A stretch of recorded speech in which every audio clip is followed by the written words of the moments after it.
किस तरह इसने अपनी ज़मीनें फ़रोख्त कीं, किस तरह इसके 21 मुरब्बे सुल्ताने ने ख़रीद लिए, इसने लाहौर जाकर कैसे हज़ारों रुपए बर्बाद कर दिए और कंजरों के घर शादी रचा कर सियालों की इज्जत नीलाम कर दी। फिर अगरचा चौधरी सिकंदर अपनी बेटी की मंगनी न तोड़ देता तो क्या करता। सियालों ने यह किस्सा सुना तो हक्के बक्के रह गए। मलक अला जवाया ने उन्हें 21 मुरब्बों की मलकियत के स्टाम्प दिखाए, अदालत की मोहरें दिखाईं, गवाहों के दस्तखत और अंगूठे दिखाए और पटवारी के खाते से खसरा नंबर का हवाला देकर इंतकाल अराजी और अपने कब्जे का सबूत पेश किया। सब लोग तौबा तौब कर कर उठे। बाप इतना नेक था और बेटा ऐसा बद निकला जिसका चचा या शर्म के मारे घुटनों में सर दिए बैठा था। वो भी अब बरादरी को मुंह दिखाने के काबिल न रह गया था। जमाल को होश आ चुका था। उसने कराते हुए कहा, चाचा, मलक अल्लाह जवाया ने जो कुछ कहा है सिर्फ सब ठीक कहा है। मेरी अकल पर पर्दा पड़ गया और बुरे यारों की सोबत में पड़कर मैं बुरे कामों में फंस गया। अगर फिल्म कंपनी का धंधा शुरू न होता तो मैं कंजरों के चक्कर में न फंसता। मुझसे रुपया बटोरने की खातर वो मुझे सब्ज़ बाग दिखाते और फरेब देते रहे। उन्होंने कहा था रजना फिल्म एक्ट्रेस बन गई तो लाखों रुपए कमाने लगेगी। हम तुझे लड़की नहीं सोने की कान दे रहे हैं। मेरी मत मारी गई और कंजरों के चक्कर में फंसकर मैंने अपने मुरब्बे बेचे, रुपया कंजरों के घर उजाड़ दिया और राबिया से भी हाथ धो बैठा। चाचा, मैंने पहले ही कहा था कि जो हो चुका उस पर मिट्टी डालो। मैं चौधरी सिकंदर से बदला नहीं लेना चाहता था, लेकिन तुम न माने, जंज लेकर चल दिए और होनी होकर रही। ओए बदकार, मुझे क्या इल्म था कि तू ऐसे चांद चढ़ाएगा। चौधरी याद अपना सर पीट रहा था। ओए बुरिया, तूने मेरे सर में मिट्टी डाल दी, मुझे सियालों में जलील कर दिया। अब मैं जाकर तेरी माँ को क्या जवाब दूंगा जो घर में बैठी तेरे डोले का इंतज़ार कर रही है। मैंने आगे बढ़कर चौधरी हयात के कंधे पर हाथ रख दिया और कहा, चौधरी, बात यहीं ख़त्म नहीं होगी। अभी तो एक और चांद चढ़ने वाला है और हम इस बेले में बैठे इसी चांद का इंतज़ार कर रहे हैं। चौधरी हयात रोंदे हुए लहजे में बोला, अब और क्या चांद चढ़ेगा, हम पर तो काली रात आ गई। मलक अल्लाह जवाया ने बताया, रघु ठीक कहता है। जब हम अपने डेरे से जंज लेकर चले थे तो मुझे इल्म था कि तुम भी जंज लेकर आ रहे हो और लड़ाई करके लड़की को ज़बरदस्ती उठा ले जाना चाहते हो। इसलिए मैंने सुबह ही चौधरी सिकंदर की तरफ आदमी दौड़ाया और ये संदेश भेजा था वो जंग पुलिस को ख़तरे की इतला दे दे और पुलिस की मदद हासिल करे। मेरा संदेश मिलते ही उसने जंग मगियाना की तरफ आदमी दौड़ाया था। शायद तुम नहीं जानते, जंग का डीएसपी चौधरी सिकंदर का यार बेली है। चौधरी ने उसे ख़तरे से आगाह करके ताकीद की थी। वो खुद पहुँचे। मेरा ख्याल है वो पुलिस लेकर आता ही होगा। चौधरी, या तुम सियाने हो, तुम्हें इतना तो पता होगा कि शरीफ और मुअज़्ज़ज़ आदमी के घर बलवा करना, बर्छियाँ और बंदूकें लेकर दिन दिहाड़े इसके अंदर घुस जाना इक़दाम कत्ल की कार्रवाई है। चक सियालों के सब लोग तुम्हारे खिलाफ गवाही देंगे। वो लोग जो हथियार लेकर चौधरी सिकंदर के घर में घुसे और अब वहाँ ज़ख्मी पड़े हैं, कम अज़ कम 7 साल के लिए जेल जाएंगे। तुम भी नहीं बच सकते क्योंकि तुमने बलवा कराया।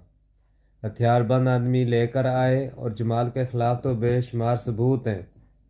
पुलिस तुम्हारी पूरी जंज को हथकड़ियाँ लगाएगी, हवालात में देगी, फिर मुकदमा चलेगा और अदालत फैसला करेगी कि बलवाइयों को क्या सज़ा दे। ये चांद अभी चढ़ने वाला है और मैंने तुम्हें इसीलिए बिठा रखा है ताकि खुद पुलिस के हवाले कर सकूं। चौधरी हयात का तो पहले ही रंग उड़ चुका था। अब इस पर दहशत सवार हुई और उसके साथ दूसरे आदमी भी दम खुद रह गए। अब उन्हें अपने जुर्म का एहसास हुआ और वह सहमी हुई आंखों से मलक अल्लाह जवाया की तरफ देखने लगे।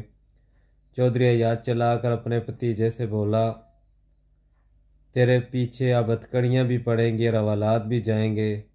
हाय मेरी किस्मत, हाय बुरे ने बुरा कमाया। एक उदेड़ उमर चौधरी ने हयात का दहाड़ा सुनकर कहा, हयात, अब हाड़े करने से कुछ न होगा। अगर पुलिस आ गई तो सबको बांध लेगी। सारी ज़िंदगी शरीका तुझे जुतियाँ मारता और तेरे नाम पर थूकता रहेगा। अभी वक्त है। चौधरी सिकंदर और मलक अल्लाह जुआया से माफ़ी मांग, इनके पाँव पर सर रख दे और अपनी तकसीर बख्शवा ले। ये सुनते ही चौधरी हयात ने अपने सर से पगड़ी उतार कर मलक के पाँव पर रख दी। इसकी आंखों में आंसू बह रहे थे, रोंट कांप रहे थे। मलक अल्लाह जुआया, कुत्ती औलाद के लिए माँ बाप को सब कुछ करना पड़ता है।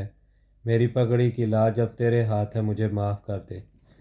मलक ने पगड़ी अपने हाथ में उठा ली। इसी वक्त जमाल गड़गड़ा कर बोला, मलक जी, मेरी गलती की सज़ा मेरे बड़ों को न दो। रब रसूल का वास्ता, मैं सच्चे दिल से माफ़ी मांगता हूँ। मेरी ज़िंदगी तो बर्बाद हो चुकी, मेरे बुज़ुर्गों को बर्बाद न करो। सुल्तान है, तू भी बख्श दे। आज से मैं राबिया को अपनी बहन समझूंगा और तुझे अपना भाई। मलक अल्लाह जुआया ने कहर भरी नज़रों से जमाल की तरफ देखा और बड़बड़ाया, कुत्ता बेशरम, इतने आदमियों को मरवाने चला था। मैं तो माफ़ कर दूंगा, लेकिन याद रख, तेरी माँ के दिल से निकली हुई आह तुझे बर्बाद कर देगी। जमाल चुपचाप लेटा रहा। मलक अभी तक भरम और खफा था। वो बोला, बड़ा सियाल चौधरी बना फिरता है। वह जट ज़मींदारों के पुत्र ज़मीन बेचा करते हैं। वो ज़मीन से प्यार करते और उसका रूप संवारते हैं। तुझे शर्म ना आई मरबे बेचते हुए? वो तेरे बाप दादा की इज्जत थी। जब चौधरियों के पुत्र अपनी ज़मीनें बेच दें तो धरती उन्हें चूड़ा समझती है। ज़मींदार वो है जो औरत से नहीं ज़मीन से प्यार करता है। वह ज़मीन पर सोता, ज़मीन को बोता और ज़मीन से अपना पाक रिज़्क पैदा करता है। ज़मींदार का ज़मीन से सदियों और नस्लों से रिश्ता चला आता है।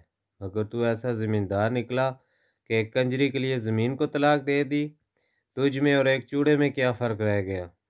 वह चौधरी अयाज से मुखातब हुआ, चौधरी अयाज, तूने सच कहा था। कुत्ती औलाद के लिए माँ बाप को सब करना पड़ता है। ले पगड़ी अपने सर पर रख। ये सियालों की इज्जत है और मैं किसी की इज्जत बर्बाद होते हुए नहीं दे सकता। होनी हो चुकी, अगर मामला यही ख़त्म हो जाए तो अच्छा है, मगर तुझे चौधरी सिकंदर से माफ़ी ज़रूर मांगनी होगी। तूने एक बाप का दिल दुखाया है। मलक जी, तुमने मेरी आंखें खोल दी हैं। मैं चौधरी सिकंदर के पाँव पड़ जाऊंगा। फिर मलक ने मुझे बुलाया और कहने लगा, रघु, लाडो पर बैठकर ज़रा चक सियाला तक चला जा और चौधरी सिकंदर को साथ ले आ। उसे कहना अगर डीएसपी आ गया हो तो उसे समझा बुझा कर वापस कर दे। जो कुछ हो चुका वही बहुत है। जा, देर न कर और जल्दी से वापस आ जा। हम भी अपना सफ़र खोटा नहीं करना चाहते। मैंने लाडो की बाग संभाली और इसी वक्त चल चक सियाला की तरफ रवाना हो गया। शायद वह गुरु को कोई बेहतरी मकसूद थी। जब मैं चौधरी सिकंदर के यहाँ पहुँचा तो पुलिस अभी तक ना आई थी। मैंने चौधरी को तमाम वाक़या सुनाया और कहा कि अब सियाल सूखी डक के किनारे उसके इंतज़ार में बैठे हैं। जब तक वो नहीं जाएगा बात ख़त्म ना हो सकेगी। चौधरी सिकंदर को गुस्सा तो बहुत था, लेकिन जब उसने सुना कि जमाल की एक टांग टूट चुकी है और चौधरी अयाद ने अपनी पगड़ी मलक अल्लाह जुआया के कदमों में रख दी तो उसका दिल नरम पड़ गया। उसने ज़ख्मी आदमियों को साथ लिया और बेले की तरफ चल दिया। उसे देखते ही चौधरी अयाद भाग कर आगे बढ़ा। उसने चौधरी सिकंदर की रकाब थाम ली और गड़गड़ा कर बोला, चौधरी, 100 गुना खुदा माफ़ करता है, तो मेरा एक गुनाह माफ़ कर दे। सिकंदर के आते ही सब लोग खड़े हो गए थे और घोड़े से उतरा और रोते हुए चौधरी अयाद से बगलगीर हो गया। अयाद गुलू गोयर आवाज़ में बोला, मुझे मालूम न था मलक अल्लाह जुआया के बेस में तूने एक फरिश्ते से तल्लक पैदा कर लिया है। रब रसूल की कसम, जमाल राबिया के काबिल नहीं था। अल्लाह साईं ने उसे बिल्कुल ठीक साईं बख्शा है। सुल्ताना बाप की तरह तेरी इज़्ज़त करेगा। तुझे हीरा मिल गया है। चौधरी हयात, मौला साई का मुझ पर ख़ास फजल हुआ और ना मैं तो इस हीरे को पत्थर समझकर ठोकर मार चुका था। तूने बेटी देकर बेटा पा लिया। फिर चौधरी सिकंदर ने जमाल की हालत देखी। वो तकलीफ़ से करा रहा था क्योंकि लाठी की ज़रब से इसकी दाएं टांग की हड्डी चूर चूर हो चुकी थी। फिर इस मिलाप के लिए सब लोगों ने मलक अल्लाह जुआया का शुक्रिया अदा किया और बारी बारी सब ने उसके साथ मुसाफा किया। सूरज डूबने वाला था जब सियालों ने सुल्ताने की जंज को रुखसत कर किया। गांव से बर वाले डोला लेकर पहुंच गए थे। चक सियाला की नाइन भी आ गई थी। लाडो रानी को बाप ने गोद में उठाकर डोले में बिठाया। चौधरी आज़ाद भी अपने साथ जेवर वगैरह लेकर आया था। उसने वो जेवर अपनी तरफ से राबिया को पेश किए, लेकिन मलक अल्लाह जुआया आगे बढ़कर बोला, ये जेवर मेरी पुत्री नहीं पहनेगी, इन्हें जमाल की माँ तक पहुँचा देना और मेरी तरफ से कहना मलक अल्लाह जुआया चंद रोज़ में आएगा और जमाल को ले जाएगा। अब मैं ही इसका इलाज कराऊंगा। फिर उसने चौधरी आज़ाद को ताकीद की वो जमाल को सीधा अस्पताल ले जाए और जब तक वो खुद नहीं आता इसकी देखभाल करता रहे। फिर जज घोड़ों पर सवार हुई। बाप ने बेटी को रुखसत किया। बर वालों ने डोला उठाया और सुल्ताना डोले पर सवार लाडो के साथ रवाना हुआ। सियाल इस वक्त तक खड़े हमें देखते रहे जब तक हम बेले में उनकी नज़रों से ओझल नहीं हो गए। फिर शाम के उतरते हुए सायों में उन्होंने चौधरी जमाल की चरपाई उठाई और जंग की तरफ रवाना हो गए। वो डोला लेने आए थे, अपने कंधों पर जमाल की चरपाई उठाकर लौट गए। रात निसफ से ज़्यादा गुजर चुकी थी जब डोला मलक के डेरे पर पहुंचा। उसने अब्दुल को पहले ही अपने आगे रवाना कर दिया था और ये ताकीद भी की थी वो किसी को लड़ाई के मतलब कुछ न बताए। सुल्ताने की माँ और मलक की बीवी डेरे की औरतों और जवान लड़कियों को लिए हवेली के बाहर खड़ी गाने गा रही थी। मर्द ललटेने उठाए जंज की राह देख रहे थे। हवेली का सहन गैस की तेज़ रोशनी से जगमगा रहा था और बरकत बराई अपने दो लड़कों और एक बांजे के साथ हवेली के दरवाजे पर खड़ा बाजा बजा रहा था। उसने मंदम सुरों में एक फिल्मी धुन छेड़ रखी थी। हमने टालियों की लंबी कतार के पास पहुंचते ही लालटेनों के टमटमाते हुए शोले देख लिए थे। जहां से डेढ़ सवा मील के फासले पर था। अंधेरी रात में रोशनियों के अलावा बरकत बराई के फटीचर से बाजे की आवाज़ भी हौले हौले बुलंद हो रही थी।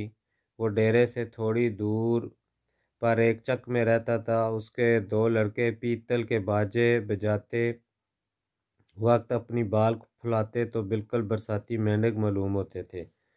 भांजा एक चौड़ा ढोल बजाया करता जो नवार की एक वेली किचेली पट्टी के साथ इसकी गर्दन से लटका रहता था और बरकत खुद नफेरी पर अपना जोर लगाता था जिसे वो क्लांट कहा करता था।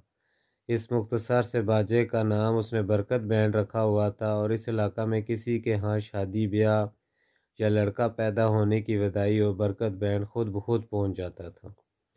जो जो हम डेरे के करीब होते चले गए बरकत बैंड की आवाज़ भी ऊंची होती चली गई। हत्ता कि हम डेरे पर पहुंच गए। चंद काम में लालटेने उठाए रास्ता दिखाने की गर्ज से खाले पर आ गए थे। फिर वो लालटेने डोले के आगे आगे चलने लगी। हवेली के बाहर बर वालों ने डोला रख दिया और खुद पीछे हट गए। सुल्ताना भी घोड़ी से उतरकर पास ही खड़ा हो गया। सबसे पहले मलकानी डोले की तरफ बढ़ी और उसके पीछे खड़ी औरतों और जवान लड़कियों ने एक मशहूर गीत छेड़ दिया जिसका इशारा लाड़े की तरफ था। मलकानी के पीछे पीछे सुल्ताने की माँ और दूसरी औरतें भी आगे बढ़ीं। चक सियाला की नाइन ने जो डोले के साथ आई थी लाडो रानी को बाहर निकाला।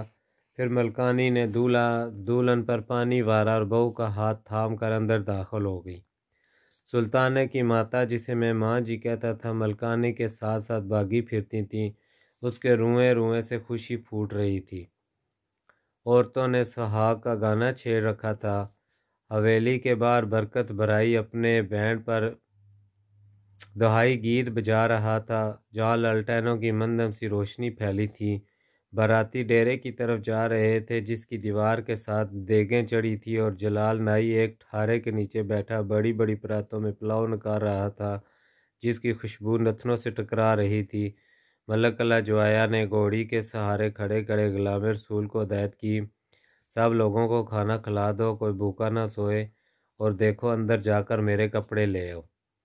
अभी इसकी बात ख़त्म हुई थी कि हवेली के सहन से मलकानी की चीख उभरी। फिर कपकपाती हुई आवाज़ सुनाई दी, हाय मैं मर गई सुल्तान पुत्र, तेरे कपड़ों पर यह खून कैसे लगा। औरतों के गाने की लय टूट गई और वो भी खून खून पुकारने लगीं। दरअसल हवेली पर ललटेनों की अंधी रोशनी में किसी ने सुल्तान के खून आलूद कपड़ों पर ध्यान ही नहीं दिया था। सब औरतें दुल्हन के स्वागत में लगी रहीं, लेकिन जब सुल्ताना हवेली के सैन में पहुंचा जहां गैस की तेज़ रोशनी फैली थी, तो मलकानी ने सुल्ताने के कपड़ों पर खून के धब्बे देख लिए। मलक लाजवाया अपनी घोड़ी मेरे सुपुर्द करके हवेली की तरफ चला। उसकी चाल खिलाफ मामूल लड़खड़ा रही थी और उसने एक हाथ से पसली को दबा रखा था। मैं समझा शायद वो बहुत ज़्यादा थक गया है। यूं ही वो हवेली के अंदर पहुंचा, मलकानी के होंठों पर दूसरी चीख उभरी। मलक के कपड़े भी खून में भीगे हुए थे। माँ जी की आवाज़ सुनाई दी, अल्लाह सही करम करे, तुम चाचा भतीजा किस से लड़ कर आए हो? मलक लाजवाया ने दीवार का सहारा लिया और बीवी से मुखातब हुआ, कर्मा वाले, ये किसी दूसरे का नहीं, हमारा अपना खून है। और लाडो रानी, इस खून के मोल भी सस्ती है।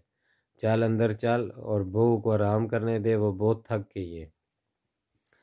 हवेली के खुले हुए दरवाजे से मैंने लाडो रानी को भी देखा। उसने घूंघट उठाकर मलक लाजवाया के खून आलूद कपड़ों पर नज़र दौड़ाई और लपक कर आगे बढ़ी। फिर वो मलक से लिपट गई और गुलगुलेर आवाज़ में बोली, चाचा ये क्या हो गया? तुम्हारा खून अभी तक बंद नहीं हुआ?